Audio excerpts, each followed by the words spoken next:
adamadenw kan ka kabagoya dɛ kɛrɛnkɛrɛnya la ko maa min danbe ala la i danbe donna banna i dalen b'a la ko saya kɔfɛ kunun bi n'i ye afirikɛnw ka ɲɛnamaya lajɛ sisan kabako dan dɔ dɛ waati min na nanzaraw bɛ ka avion na pan waati min na nanzaraw bɛ ka mobili derɲɛ kiriw bɔ waati min na nanzaraw ni satellite bɛ kuma na k'u to dugukolo sanfɛ yan waati min na ninnu ka vie bɛ ka améliorer u ka vie bɛ ka avancer olu yɛrɛ ka techniquew u ka avancement a bɛ ka taa ɲɛfɛ dɔgɔtɔrɔya sira fɛ technique sira fɛ fɛn bɛɛ sira fɛ nanzaraw bɛ k'o kɛ diɲɛ na waati min halisa Afrique anw de bɛ ka taa ni bɔlɔw ye ani finijɛ ka zira genge ni i balima silamɛ dɔ tɔgɔ ye k'ala k'a ta tiɲɛ kana taa ɲɛ Afrique sigi ma nɔgɔn dɛ kafiru n'u ka kafiriya fosi man d'u ye avancement kɔ an ka taga mais anw n'an ka silamɛya halisa an ka to kɔfɛ o de y'an taabolo ye a y'a lajɛ bɛ image dɔ sirikirila téléphone kɔnɔ waati dɔw la ko Dubaï en 1986 ani Dubaï 2018 ka Dubaï da ɲɔgɔn kɔrɔ 86 Dubaï kun bɛ cogo min Mali kun b'a ɲɛ Mali kun b'a ɲɛ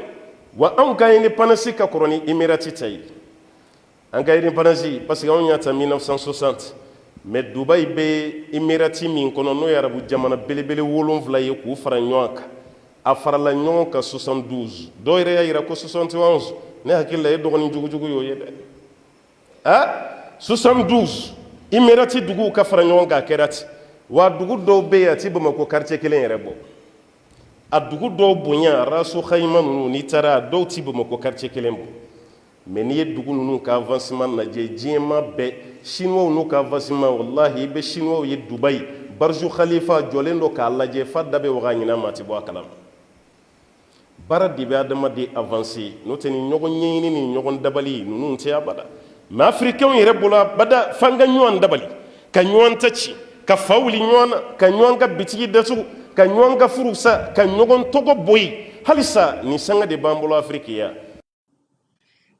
L'objet de cette vidéo, c'est pour rebondir sur les propos de cet imam. À travers sa foi, sa religion, il se voit comme plus qu'un nihiliste, plus qu'un savant. N'olu ye mun fɔ ala de y'o fɔ n'olu ye mun kɛ ala de y'o kɛ olu bɛ ka kuma ni ala da de adamaden mana fa a yɛrɛ la ka ɲaga a yɛrɛ la k'a yɛrɛ kɛ mun ye k'a sɔrɔ a yɛrɛ t'o ye n'i bɛ k'o lamɛn i b'o dɔn hali o kuma cogo la i b'a ye ninnu bɛɛ bɛ kuma ten de quoi sauf que u bɛ fɛn bɛɛ de ɲɛfɔ quoi fo tiɲɛ n'i y'u ka kuma sanfɛlaw ta kuma cɛɲumanninw de don kuma minnu bɛ se ka mɔgɔw lana u yɛrɛ ma ka tugu kɔ k'u k'u ka imamuw ye k'u k'u ka guidew ye k'u k'u ka fɛn bɛɛ ye mais n'i ye kuma jigɔrɔla ta kɛ i miiri dɔrɔn tu verras tout de suite que kuma ninnu ma miiri ka se quoi kuma ninnu i y'u lamɛn siɲɛ kelen siɲɛ fila dɔrɔn i b'a ye k'a fɔ ko kuma ninnu jigɔrɔlaw tolilen de don quoi kana taa hali yɔrɔ jan duguma dugumala sen dɔɔni fitinin dɔrɔn i b'a ye k'a fɔ ko kuma ninnu dugumala bɛɛ tolilen don mais sanfɛlaw maa minnu don k'u cɛ ɲɛ ka oroni ka ɲɛ kosɛbɛ ka flɛriw di nɔnɔ kɛnɛ c'est-à-dire tout ce que tu veux o bɛɛ ka sanfɛ n'i ye frɛnsi a sanfɛ i b'a fɔ k'i tɛ taa ka sɔrɔ i m'a dun chocolat bonbon mais n'i y'a dugumala la ye dɔrɔn a kasa de bɛ bɔ o de bɛ ne ni ninnu cɛ quoi ne t'a dɔn adamaden bɛ se k'a ban tiɲɛ na ka nkalon minɛ k'i ɲɛ kun nkalon kan don o don su ni tile ka tila ka t'i da i ka denbaya la ka sunɔgɔ ko i hakili t'i yɛrɛ sɔn quoi o de kama sisan n'a y'a ye sisan karamɔgɔ ninnu bɛɛ bɛ ka u ka wajibiw bɛɛ pan vers l'évolution vers la science, vers le développement, vers l'émergence. Parce qu'ils ont compris finalement que le peuple a compris. Sans la science, la vie n'aurait pas ce même sens. Maintenant, ce ne sont plus les propos archaïques du 6e siècle, du 7e siècle qui nous fascinent. Ils ont compris qu'avec le développement, avec l'émergence, avec l'évolution de la science, les gens, les disciples, les Maliens commencent à se poser des questions maintenant. Dîner d'oreille, il mouille, il belle là, c'est ça. Au camoufler, toi, des fleurs au boulot, camoufler, tout ça, le wajou de cassis, le beau, à comment d'où faut que les flanouna, vers l'évolution technologique, vers l'évolution de la science, vers l'évolution de la société, mais tout ça en mentant et en attribuant ces évolutions, ces valeurs-là à la foi religieuse. Mais où est-ce qu'il y a quelque chose de c'est ça la vraie question. Ni imamuka mama ngana me iba foka beka tiɲɛ kuma de fɔ mais a tɛ ka tiɲɛ kuma fɔ dɛ a bɛ ka kuma dɔ de fɔ mais a ɲinɛna k'a fɔ k'ale ye kuma wɛrɛ fɔ o kɔfɛ kuma mun o ni nin tɛ se ka taa o ni nin tɛ taabolo kelen wa o kuma bɛ nin kuma in kɔ kari de o kuma ye nin kuma in contraire de o ye nin kuma in sila de mɔgɔ mun mago bɛ développement na mɔgɔ minnu n'o y'a sɔrɔ a bɛ ka mun fɔ n'a b'a ŋaniya de la a ka faamu de don a ka hakilina de don o tigi tɛ se ka tila ka kuma dɔw bɛ kuma la ka tila ka segin k'o kuma kelen fɔ tuguni o b'a yira k'a fɔ u bɛ ka kuma minnu fɔ u bɛ ka tendance dessus mais kuma in t'u ŋaniya la a t'u kɔnɔ a ma deli ka k'u kɔnɔ a ma deli ka k'u kɔnɔ la wa ils ont un esprit contraire au développement ils ont un esprit contraire à l'évolution difficilement ils ont un affectement contraire à l'évolution technologique mais sauf que u yɛrɛ y'a ye sisan u tɛ se ka ɲɛ a kɔ de quoi u tɛ se yɛrɛ de nkalon yɛrɛ de bɔra k'a yira bɛɛ la sisan. Toyi an bɛ mun fɔ mɔgɔw ye ni ala ye fɛn o fɛn haramiya o fɛn dɔrɔn tɛ o fɛn o fɛn bɛ bɔ ale la bɛɛ de haramiyalen don dɛ a fɔra ye ko sigɛriti ye harami ye n'i dalen b'o la yɔrɔ siga kɔni t'o la dɛ ni dara la ko sigarti harami sigarti fireli o ye harami sigarti glani o ye harami hali maa min bɛ t-shirti don sigarti bɛ t-shirti min sanfɛ haramun don hali maa min bɛ porte clé dama ni sigarti de publicité bɛ porte clé la o fana ye haramu ye auto kola min bɛ n'a bɛ nɔrɔ mobili la walima a bɛ nɔrɔ moto la maa min ka baara y'o ye a tigi k'a bila kunna ko haramu de b'a bolo dɔ b'a fɔ ko nin kuma ninnu cayara dɛ a kumaw cayara mais a bɛɛ tɛ ne ka kuma ye dɛ nin bɛɛ ye ala yɛrɛ ka kuma nana globali ani alakira yɛrɛ ka kuma sallallahu alaihi wasallam ko fɔlɔ ye alakira ko sallallahu alaihi wasallam inna allaha idha harrama shay'an harrama samanahu ko ni ala ye fɛn o fɛn haramiya o fɛn masina sɔngɔ ko ala b'o haramiya misalala sisan lɛ haramiyalen don o tuma na lɛ sɔngɔ o haramiyalen don ka lɛ feere o ti bɛn sariya la ni dɔ ye lɛ feere ko wari d'i ma o fana tɛ bɛn sariya la an b'a fɔ o ye harami o ti bɛn parce que e b'a fɔ de k'e tɛ lɛ sugu dun e t'a feere mais e bɛ ka lɛ la doni min kɛ o de b'a yira k'i bɛ haramu na Allah ta'ala ko a ma kuranɛ kɔnɔ wa ta'awwanu alal birri wa taqwa wa la ta'awwanu alal ismi wal udwan kan ka ɲɔgɔn dɛmɛ baara ɲuman na an ka ɲɔgɔn dɛmɛ ala ɲɛsiranya na ma an kana ɲɔgɔn dɛmɛ juguya ani jurumunako la o tuma na madama ni lɛ kɛra haramu ye e ka baara kɛ le magasin na hali supermarché min bɛ lɛ sogo dɔ k'o san ka n'o d'e ma e k'o prix bɔ e ka tila ka i ka k'a kɛ seere ye dɔrɔn walima i ka k'a kɛ si ye an b'a f'i ɲɛna k'a fɔ k'o ye haramu ye a ka hakili to olu la. Mariam, aw bɔra ka karamɔgɔkɛ ka kuma lamɛn a ka logique lamɛn a ka diinɛ ye mun fɔ aw bɔra ka lamɛn bon mɔgɔ min bɛ ka nin kuma fɔ mɔgɔ min ka diinɛ bɛ nin fɔ est ce que o tigi ka diinɛ kan ka plaigner tuguni ko ale ma développer est ce que o tigi kan ka bɔ k'i plaigner tuguni ko mɔgɔ dɔ développera ka tɛmɛ ale ka jamana kan mɔgɔ min ka hakilina ye nin ye mɔgɔ min ka logique ye nin donc n'i y'ale ɲininka développement bɔ sanfɛ dɔrɔn de ka bin adamaden kan ni si tɛ développement na e delila ka diɲɛ jamana bɛɛ fara ɲɔgɔn kan i ka lajɛ jɔn bɛ se ka développer ni nin hakilina ye jɔn bɛ se ka développer ni jamanaden bɛɛ y'a ban ka baara kɛ magasin kɔnɔ ka baara kɛ commerce la ka baara kɛ restaurant na restaurant fɛn fɛn bɛ yen n'a bɛ cigarette feere n'a bɛ dulɔ feere n'a bɛ lait feere aw ni ala cɛ n'i y'o bɔ diɲɛ restaurant na restaurant tɔ ye jumɛn o restaurant yɛrɛ bɛ yan hali i bɛ ka Dubaï mun tɔgɔ fɔ i ka exemple ta Dubaï mun kɔ hasidiya ni ɲɛngoya y'a sababu ye ka Dubaï ta k'o kɛ exemple ye un pays développé mais e yɛrɛ ka nɔ hali chinois n'u ka chinois bɛɛ ko n'u sera Dubaï k'u bɛ u kunkolo kɔrɔta k'u ka Burj la tiɲɛ don Burj Khalifa c'est l'immeuble le plus haut du monde sɔsɔli t'a la mais Dubaï maa kelen t'a la mun tɛgɛ nɔ b'a la Dubaï jamanaden kelen t'a la mun y'a tɛgɛ nɔ bila la hakili dɔɔni na a tɛ Dubaï maa kelen t'a la mun y'a tɛgɛ nɔ bila la dusukun dɔɔni na a tɛ Dubaï ye wari de bɔ k'a di chinois ni américains ni japonais ni tout ce que tu veux dans le monde olu kana baara kɛ kana jɔ parce que a nafolo bɔ pétrole bɔr'u fɛ yen nka développement ye ba kelen a tɛ Dubaï kaw hakili la a bɛ komi i b'a fɔ maliyɛnw bɛ cogo min na développement ka ca miliyɔn kelen tɛ maliyɛnw bolo a bɛ faamu i kan ka exemple ta États-Unis kan i kan ka exemple ta Japon kan i kan ka exemple ta Chine kan i kan ka exemple ta France kan i kan ka exemple ta jamana minnu bɛ yen minnu développement bɔra u jamanadenw yɛrɛ la mais e bɛ exemple ta Dubaï de kan parce que n'i ye ɲininka e bolo ko Dubaï ye silamɛ dugu de ye Dubaï ye arabu dugu de ye e ka kan k'o de waso ka tɛmɛ jamana tɔw kan parce que n'i ko k'i bɛ jamana tɔw fɔ olu ye kafiri mais olu jamana tɔw de nana baara kɛ Dubaï kɔnɔna la ni Dubaï a maquette fo ka taa se a finition ma a kɛlen ma créer Dubaï mais a tɛ nin dɔn an k'o to yen i bɛ ka Dubaï mun ta k'a fɔ k'o kɛ i ka exemple de développement ye gulɔ bɛ feere Dubaï cigarette bɛ feere wadenniw bɛ yen musow bɛ yen k'a lu ye fɛn fɛn bɛ yen n'a bɛ Amérique o bɛɛ bɛ Dubaï e ko mais pourtant silamɛ jamana don walima tiɲɛ tɛ de ni tiɲɛ tɛ i bɛ bɔ ka jaabi walima gulɔ a fɔra i ye ko gulɔ man ɲi gulɔ ye haramu ye o ye tiɲɛ ye e dalen b'o la bon gulɔ bɛ feere yɔrɔ min e man kan tɛ ka baara kɛ gulɔ publicité o man kan tɛ ka ye ka ko kɔnɔ e man kan tɛ ka gulɔ publicité kɛ i man kan tɛ ka gulɔ feere i man kan tɛ ka gulɔ min na dɛmɛ a ka gulɔ min na parce que kuma dɔ kun b'an fɛ yen fɔlɔ la kuma ninnu tɛ tiɲɛ kuma ye an b'o f'i ye dɛ k'a fɔ k'ali n'i fa kɛra gulɔ minna ye ala ka n'aw bɛɛ lajɛlen kisi o ma ko n'a ko i ka taa gulɔ san k'i bɛ taa san ko n'i ma taa san i bɛ kɛ dangaden ye o kuma ninnu tɛ tiɲɛ ye dɛ ala ko de an ka ɲɔgɔn dɛmɛ ɲuman na an kana ɲɔgɔn dɛmɛ ala sɔsɔ la o tuma na e fa kɛra gulɔ minna ye e bɛ fɛɛrɛ de kɛ e fa bɛ bɔ gulɔ min na cogo min mais fa ka tila k'e ci tuguni k'e ka taa gulɔ san e ka t'o gulɔ kelen san kɔnɔ o di fa ma o bɛɛ la k'e bɛ tila ka dalilu dɔ di i yɛrɛ ma parce que ko y'i fa ye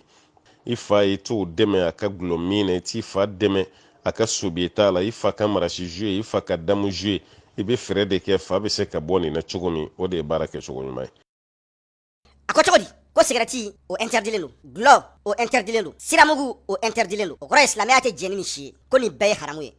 haramukɛla dun o taa yɔrɔ ye mun ye o dɔnnen don nka maliyɛnw ne bɛna mun fɔ sisan ne tɛ k'a fɔ ko a kow ka ɲi ne m'a fɔ ko cigarette ka ɲi ne b'a fɔ ko gulɔ ka ɲi wa ne tɛ mɔgɔ wele ka taa cigarette min kan n tɛ maa wele ka na gulɔ min kan tiɲɛ don adamadenya yɛrɛ taabolo la farikolo la kɛnɛya hakili la kɛnɛya nin fɛn ninnu dɔw filɛ o man ɲi o bɛ degun lase farikolo kan surtout an bɛ jamana minnu kan n'o ye farafinna jamanaw ye a balo t'an bolo a dumuni ɲuman t'an bolo ka tila ka nin fɛn ninnu min ka fara kan n'a ma mun tiɲɛ farikolo ye a to o hɛrɛ lase farikolo ma o kuma je précise je ne cautionnerai jamais de fumer je ne cautionnerai jamais de boire du vin ou tout simplement de l'alcool ka d'a kan a man ɲi n sɔnna walahi ni ye dinɛ bɛ mɔgɔ wele ka taa fɛn ɲuman minnu dɔw ma nin y'a dɔ ye a bɛ faamu dɛ nin bɛ don mɔgɔ hakili la kosɛbɛ ka d'a kan ko sigarɛti bila n'i ye sigarɛti bila i y'o bila a nafa fɔlɔfɔlɔ bɛ se e yɛrɛ de farikolo ma a ko dulɔ to yen kana mago la n'i ma mago la o nafa fɔlɔ bɛ se e yɛrɛ de farikolo ma n'a sera e farikolo ma a bɛ se e ma o mana se e ma o b'i ni lafiya jamana foyi tɛ jɔ n'a denmisɛnninw bɛ sigarɛti min u tɛ fa u bɛ dɔrɔgu min u tɛ fa u bɛ joint min u tɛ fa u bɛ dulɔ min u tɛ fa o jamana est voué à l'échec je suis d'accord et je partage cet avis à 2 millions %. Tiɲɛ don nka yɔrɔ mun bɛ na ne a ye an tɛ sɔn yɔrɔ mun ma ou bien yɔrɔ mun ni ne hakilina tɛ kelen o tuma ne bɛ n'o fɔ o ye ka ko interdit o ka bɛn tiɲɛ ma nka hali a feere yɔrɔ ko o interdit o ta bannen dɛ hali n'i bɛ baara kɛ a boîte kɔnɔ a entreprise la a boutique la a magasin na o bɛɛ haramuyalen o dama tɛmɛna fo ka taa dama tɛmɛ kan ne y'o fɔ aw ɲɛna ko minnu kun bɛnnen don fɔlɔ ani bi kelen tɛ wa a tɛ surunya ka kɛ kelen ye n'a bɛnna arabuw fɛ yen a ma bɛn yan ko dɔ bɛ bɛn fɔlɔ tile la bi tile la o ti bɛn nka n bɛna yiri e la e mun ko ko a ti bɛn o tuma e yɛrɛ bɛna fɔ an ɲɛna sisan jumɛn de bɛna bɛn parce que fɛnw lielen don ɲɔgɔn na de naturellement i tɛ se ka fɛn kelen interdit k'a fɔ k'i bɛ tɔw ta k'a sɔrɔ k'i pa tɔw kunna mun y'i ja i b'o interdit mun m'i ja i b'o to yen a ye principe dɔ fɔ yan a ye principe in jateminɛ dɛ a ko ala ye dɔlɔ interdit a ma da o dɔrɔn ma a y'a feereli fana interdit a ma da o dɔrɔn ma fɛn o fɛn bɛ yen n'o bɛ kɛ sababu ye de ka gulɔ layiriwa k'a bɔ k'a di mɔgɔw ma k'a propager a y'o bɛɛ haramuya c'est suffisamment clair o de la karamɔgɔ b'a fɔ an ye ko n'i bɛ gulɔ feere yɔrɔ la k'o fana interdilen don selon l'islam n'i bɛ magasin kɔnɔ i ye caissier ye i bɛ ka gulɔ bɔ k'a feere k'a wari minɛ k'a bila a tigi ɲɛ o tuma ko i ti baara la k'i bɛ ka haramu baara de kɛ a bɛ faamu ale ka logique la ou bien diinɛ logique la ni fɛn kelen kɔnna ni fɛn kelen interdit la o kuma a branchew bɛɛ bɛ interdit a nɔfɛ pour que k'a carili a kana tɛmɛ o kan o kuma fɛn fɛn b'a branchew nɔfɛ o kuma o fana bɛɛ bɛ interdit le fait que dɔlɔmin interdilen don a minbaga fana bɛ interdit dɔlɔmina interdilen kɔfɛ mun bɛ dɔlɔ sɛnɛ a y'o interdit mun bɛ dɔlɔ transporter a y'o interdit o interdilen kɔfɛ hali maa mun bɛ kɛ magasin kɔnɔna la ka dɔlɔ distribuer k'a feere a feerebaga ma o fana interdit la o yɛrɛ interdilen kɔfɛ hali maa mun bɛ dɔlɔ sɛnɛ dɔlɔ bɛ bɔ fɛn mun na o sɛnɛli o fana interdilen don n'o interdit la dun komi sɛnɛ tɛ taa produit kɔ sɛnɛ tɛ taa engrais kɔ sɛnɛ tɛ taa entretien kɔ sɛnɛ tɛ taa mansimafɛnw kɔ minnu bɛ a sɛnɛ kɛ donc dans ce cas logiquement selon toujours l'islam selon toujours son principe o bɛɛ interdit la donc n'a sera fɔ o étape la o tuma mɔgɔ minnu bɛ hali produit wɛrɛw fabriquer mun b'o fana b'o produit fabriquer ka taa gulɔ produit fana fabriquer comme tout de suite dans l'illécité logiquement o mana kɛ engrais dun filɛ ale t'a yɛrɛ dilan mɔgɔ de b'a dilan wa fɛn wɛrɛw de bɛ fara ɲɔgɔn kan ka engrais dilan n m'a fɔ n ko engrais min bɛ kɛ suma la nka engrais bɛ yen minnu dabɔlen don uniquement gulɔforo dɔrɔn de kama minnu dabɔlen don uniquement spécialement vigne dɔrɔn de kama minnu dabɔlen a bɛ fɔ mun fɛn min ma ko raisin sun minnu dabɔlen don o dɔrɔn de kama o tuma o produit ninnu o fana kan ka interdit logiquement et selon son principe donc i bɛ tila o bɛɛ la ka taa se mɔgɔ minnu fana b'o produit dilan mɔgɔ minnu fana b'o dilan mɔgɔ minnu taw b'o dilan o tuma i bɛna se i yɛrɛ sɔrɔ yɔrɔ dɔ la diɲɛ kɔnɔ o tuma i b'a bɛɛ de interdit parce que nin fɛn bɛɛ yelen don ɲɔgɔn na e bɛ fɛn dɔ dilan dɔ b'o matière ta ka taa dɔɔni fara o kan ka fɛn dɔ ɲagami k'o fara o kan ka t'o kɛ fɛn wɛrɛ k'o dilan dɔw fana b'o fana ta ka fɛn dɔ fana fara o kan ka t'o kɛ ka fɛn wɛrɛ o de kama i b'a ye bi avion bɛ dilan ni avion bolila a b'i kɔnɔ ko mɔgɔ kelen ka dilan don mɔgɔ kelen ka dilan tɛ génération bayirika de ka dilan don nka spécialiste baden ka dilan don hakilima caman faralen ɲɔgɔn kan olu ka fɛn dɔ bɛ dilan ka se hakɛ dɔ la dɔ b'o ta ka dɔ fara o kan dɔ fana b'o ta ka dɔ fara o kan dɔ fana fara o kan fo ka taa se a bɛ se fɛn min ma n'o bɛ passer a fɛ donc a bɛ fɔ de ma l'industrie de la connaissance la technologie la science le développement l'émergence a bɛɛ bɛ tɛmɛ yan de fɛ a bɛɛ bɛ tɛmɛ yan de fɛ une industrie de transformation des matières premières des produits intermédiaires en produits semi-finis qui sont eux-mêmes utilisés par une industrie de produits finis qui vont être utilisés par des consommateurs finaux bon ne e ye kelen interdit o n'a nɔfɛ mɔgɔw bɛɛ interdit o tuma i tɛ se ka dan sira la dɔrɔn o tuma i bɛ continuer de sisan kɛ parce que ni kuranɛ ye o interdit ne e ka principe ye o kelen dɔrɔn fila de interdit ayi an b'a fɔ ko ayi a man ka dan sira la o tuma a kan ka continuer de ka taa o tuma i bɛ taa se hakɛ dɔ la hali wari yɛrɛ na ko mako nafolo o interdilen don a bɛ faamu donc i bɛ taa se yɔrɔ dɔ la hali a sɛnɛla dugukolo min kan o interdilen don san mun nana kan ji mun nana kan o fana interdilen don maintenant on se va se demander est-ce que sensible ni kuma ninnu na à vrai dire est-ce que hakilimaya la sensible ni kuma ninnu na parce qu'on interdit quelque chose on l'interdit c'est tout mais ni ko k'i bɛ don a ko bɛɛ la ko k'a ko bɛɛ interdit nin cogo la ko parce que ala y'a fɔ finalement on va plus vivre parce que a yelen don ɲɔgɔn na voilà i bɛ taa sɔrɔ baara bɛɛ tɛ lɛ baara ye mais lɛ baara de bɛ baara nin kɔnɔ walima gulɔ de b'a la misalala sisan nɔ e ka taga kɛ supermarché dɔ kɛsɛre ye walima i ka taga k'a kɛse ye bon gulɔ de bɛ ka na u ka champagne n'u ka biɛriw n'u ka kiriti karata ninnu u nana n'o kulekuleba ji ninnu ye o b'a sigi dɔrɔn e b'a ta dɔrɔn i b'a prix kɛ i bɛ fɛn e b'a ta dɔrɔn i b'a prix kɛ e yɛrɛ bolo dɔrɔn i tɛ ka kojugu kɛ parce que e tɛ gulɔ min e ta k'a feere fɛnɛ e ta ye dɔrɔn de k'a f'a tigi ye ko a prix bɛnna nin ma a bɛ wari sara e ma mun faamu e bɛ kɛsu min na sisan ka gulɔ minɛ k'a prix bɔ ka tila k'a prix sɛbɛ ka wari minɛ tigi la ka tila k'o wari bila ye ka warimisɛn segin o de ye ka gulɔ minɛ dɛmɛ sisan a ka gulɔ min na o nin de ye dɛmɛ yɔrɔ ye e ma se k'o yɔrɔ de faamu minnu bɛ ka nin baara kɛ lɛ la minnu bɛ ka nin kɛ gulɔ la a bɛɛ lajɛlen de ye kelen hali restaurant min be ko glo de be fera kono walma le sugo de be fera kono isembola wala isembola lu betu ne ba do gele bi la ibora afriki de kibita wori nyina itara benini bara sugu yi ka jia ko amanoko meni jera ko ablay kuna ka fala bina bara wora de nugayi e ka herebe muna. Donc nanye ka logique ta kasui tellement nanye ka dîner ta kasui o kora ala mali ke bracket islamé den kora mo shite mali kono mo so ka barake commerce dollar ni dolo be fere ni cigarette be fere ni lait be fere o kuma mali be bo air la tout de cherche très bien que le développement l'émergence là mo fane ka be ka jamana kono de il fane ka mo ka jamana mo be do jamana be ko a évoluera ka émergera ko so il ta soro mo de ka do na ko ka jamana kono ko mo be do ka femu nai o mo bu sa soro ni lu to sa soro o mo te be ka jamana kono o kuma jamana to mo be bo sisa o mo lu fane ka do lu fane ka do mali kono na la sa lu te cigarette soro lu te dolo soro u tɛ lɛ sɔrɔ o kuma o jamana o balo bɛ kɛ cogo di o bɛ émerger cogo di o bɛ développer cogo di a fɔ n ye Dubaï bɛ bi a y'a dɔn k'a fɔ tourisme bɛ taa Dubaï la Dubaï ka sɔrɔ bulon ni fanba a bɛɛ la belebeleba bi tourisme don ale dun y'a dɔn k'a fɔ diinɛ wɛrɛ mɔgɔ tɔw bɛ yen adamaden wɛrɛ tɔw bɛ yen olu bɛ dɔlɔ min o kuma u bɛ lɛ dun o kuma n'olu m'o fara u ka fɛn kan o wari min bɛ don u ka jamana kɔnɔ o bɛ taa k'u to walima mɔgɔ dɔw n'u ban ka taa u ka jamana kan ka passer k'a sababu kɛ u tɛ dɔlɔ sɔrɔ k'a min k'a sababu kɛ u tɛ sigɛriti sɔrɔ k'a min k'a sababu kɛ u tɛ lɛ sɔrɔ k'a dun o b'olu ka dumuni fɛ u b'u ka laada fɛ u b'u ka diinɛ fana fɛ Dubaï y'o faamu o faamulen kɔfɛ Dubaï ye magasin de gilan sisan k'a lajɛ sigɛriti bɛ feere magasin kɔnɔ fɛn bɛɛ bɛ feere nka u b'a dɔn k'a fɔ ala ko a kana kɛ dɛ mɛ u y'a kɛ kɔni e bɛna mun fɔ anw ye o ye arabu yɛrɛ ye u bɛ ka nafolo ɲini u ka jamana k'a bɛ yiriwa cogo min na jamanadenw bɛ lafiya cogo min na ni ma taa ni mɔgɔ lafiyalen don a ka jamana kɔnɔ ka tɛmɛ Dubaïkaw kan i m'a dɔn olu jamu ka jamana la olu ka ala ka diinɛ sariya to yen u ka jamana développer u ye ala ka diinɛ sariya to yen mun b'u lafiya ka kɛ a ma kɛ a ma kɛ a abaw yɛrɛ kan wallahi abaw ɲɛ yɛlɛ nin bɛɛ kɔfɛ ne y'o de fɔ aw ɲɛna ko diinɛ ko tɛ ne y'o de fɔ aw ɲɛna n ko nin ko in fɛn fɛn bɛ diinɛ ko nɔfɛ ko jamana ko don aw de bɛ ka tu a nɔfɛ hali aw tɛ k'a ɲuman n'a juguman ta ka bɔ ɲɔgɔn na mun ka ɲi ka jamana ma mun ma ɲi a ma ala t'o dɔn tuguni aw tɛ k'a bɔ ɲɔgɔn na yɛrɛ n'i ye tubabu jamanaw ta n'i ye nanzara jamanaw ta dulɔ feereli a bɛ fɔ mun ma ko filière alcool o feereli o bɛ nafa mun se jamana ma o bɛ mun nafa mun se jamana kɔnɔdenw ma u ka économie ma hali sanu ni jama feereli t'o la sugu la o jɔyɔrɔba de b'u ka sɔrɔ la o jɔyɔrɔba de b'u ka nafolobatigiya la o nafolo ninnu o caman dun bɛ fara ɲɔgɔn kan ka n'o di farafinna ma k'o di arabu jamanaw ma ala minnu bɛ baara kɛ farafin minnu bɛ baara kɛ maliyɛn minnu bɛ baara kɛ tubabu la o tuma o wari dɔ bɛ ta ka to k'o verser u ye hali n'u tɛ baara la o tuma u kan k'u bɔ o fana haramuyalen de kɔnɔ kɛ o tuma a kan ka f'u ye ko fana haramuyalen fana don parce que a bɛ bɔ dɔlɔ wari dɔ b'a tɛmɛ o kɔrɔ ye di n'i tɛ baara la tubabu la n'u y'i sara n'u bɛna wari d'i ma ma dɔw la fu parce que i tɛ baara la ma dɔw la u b'i dɛmɛ n'u ye dɛmɛ k'i ye o tuma i k'a dɔn k'a fɔ n'u ye 1000 d'i ma dɛmɛ la i jija dɛ 300 400 walima ka taa se 500 ma o ye dɔlɔ sɔngɔ ye dɔlɔ wari b'o la i kan k'i bɔ o fana la o fana kan ka kɛ haramu ye o man ka don e kɔnɔ fiyewu kuma dɔ la maa dɔw bɛ yen ala y' u dɛmɛ kosɛbɛ fɛn min ye salon de coiffure minnu bɛ kɛ yen salon de coiffure minnu bɛ kɛ Europe walima Amérique wala n bɔra Amérique de ta kalama kosɛbɛ o salon de coiffure minnu bɛ kɛ ka caya i bɛ taa sɔrɔ a tigi ninnu u y'a mɛn k'a fɔ ko ka mɛsi digi mɔgɔ wɛrɛ kun na ka tɛ bɛn ka haramuyalen don limaniya nana dusukun na bɔ u sina ka kari ten ka mɛsi digi yɛrɛ dabila kabini olu y'o dabila k'o to yen pewu ala sina ka bɔda wɛrɛ d'o ma o muso dɔw kɛra commerçante ye an yɛrɛ b'a caman dɔn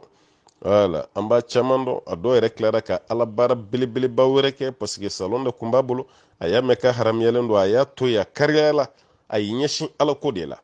bon ale yɛrɛ kun tɛ wari min sɔrɔ k'a to a ka salon baara la a kelen k'i sen bɔ a la ala nan'o garijɛgɛ de d'a ma maa tɛ foyi to yen ala kama k'ala b'i labila ten ala bɛ fɛn d'i ma i yɛrɛ hakili tɛ mun na k'an balimamusow ka limaniya yani ka taa fɔ ko mɔgɔ mun taara arabu jamana kan mɔgɔ mun taara tubabu jamana kan mɔgɔ mun taara lamɛnjɛ jamana kan olu ka taa don olu k'u sen bɔ nin ko ninnu na ko parce que ko ala n'u y'u sen bɔ a la ko ala bɛ ko dɔ k'u ye u ma sigi ni ko min ye n'u bɔra jamana dɔ de kan mun na ala m'a ko k'u ye k'u to ka jamana kan n'u tun tora ka jamana kan ko kun n'u fa malo kun n'u fa malo kun n'u fa a ma kɛ ten yan n ko malo ni sɛgɛn ni kumasulu de fɛ maliyɛn don an bɛɛ bolo la ka taa diɲɛ ɲɛfɛ ka taa baara kɛ diɲɛ ɲɛfɛ o tuma ala b'a dɔn k'a fɔ ko sɛgɛn ni gɛlɛya b'anw kan ne bɛ mun fɔ aw ɲɛna a ye aw ka baara kɛ a ka nin maramaka ninnu to yen a y'a ka baara kɛ a ka nin warijɛlikɛla ninnu to yen ninnu delilen don k'u da mɔgɔw ka baara kɛ ka d'u ma u k'u balo u ka muso 1 furu ka 2 furu ka 3 furu ka 4 furu ka tila ka jɔnmuso ta k'o bila u kɛrɛfɛ u delilen don de la koyi ninnu bɛ gɛlɛya dɔn wa aw bɛ gɛlɛya dɔn wa aw bɛ sɔrɔ ka wuli dɔn aw bɛ mun bɛɛ dɔn a la a ka na ninnu ka galon kɔnɔ mɛn dɛ